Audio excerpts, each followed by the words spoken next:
What is LCM? LCM का full form होता है least common multiple. And what is the least common multiple of numbers? तो चलिए इसको समझते हैं कि least common multiple of numbers क्या होता है। इसे गहराई से समझने के लिए हमें देखना होगा कि इसमें 3 वर्ड्स दिए गए हैं। फर्स्ट है लीस्ट, सेकंड है कॉमन एंड थर्ड है मल्टीपल। तो सबसे पहले हम देखते हैं नीचे से वर्ड्स को समझते चलते हैं कि मल्टीपल क्या होता है। मल्टीपल को समझने के लिए हम एक एग्जांपल लेते हैं 15 एंड 20। तो फर्स्टली हम 15 के मल्टीपल्स को फाइंड करते हैं। 15 multiplied by 1 is equal to 15, जो कि 15 का एक मल्टीपल है। इसी तरह 15 multiplied by 2 is equal to 30, 30 भी 15 का एक मल्टीपल है। इसी तरह 15 multiplied by 3 is equal to 45, 45 भी 15 का मल्टीपल है। इसी तरह हम इसके बहुत से मल्टीपल्स को फाइंड कर सकते हैं।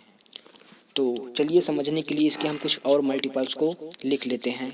15 multiplied by 4 is equal to 60, 15 into 5 is equal to 75, 15 into 6 is equal to 90, 15 into 7 is equal to 105, 15 into 8 is equal to 120।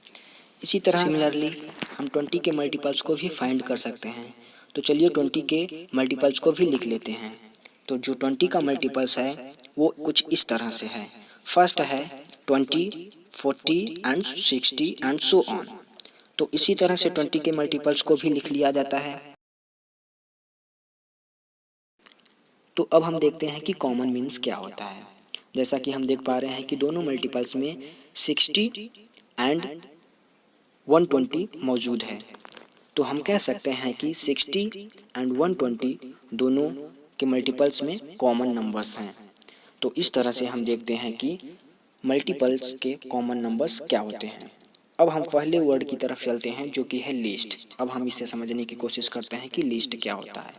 जैसा कि हम देख पा रहे हैं कि दोनों कॉमन मल्टीपल्स में 60 एंड 120 में जो 60 है वो लीस्ट नंबर है। तो हम कह सकते हैं कि 120 का जो एलसीएम होगा वो 60 ही होगा। इस मेथड से हम अपने एलसीएम के कॉन्सेप्ट को क्लियर करते हैं, परंतु प्रॉब्लम्स को सॉल्व करते समय इस मेथड का यूज नहीं करते हैं, क्योंकि इनके जो मल्टीपल्स होते हैं वो इन्फिनिटी होते हैं और कोई यदि लार्ज नंबर दे दिया जाए तो उनका इन्फिनिटी निकालना इम्पॉसिबल होता है।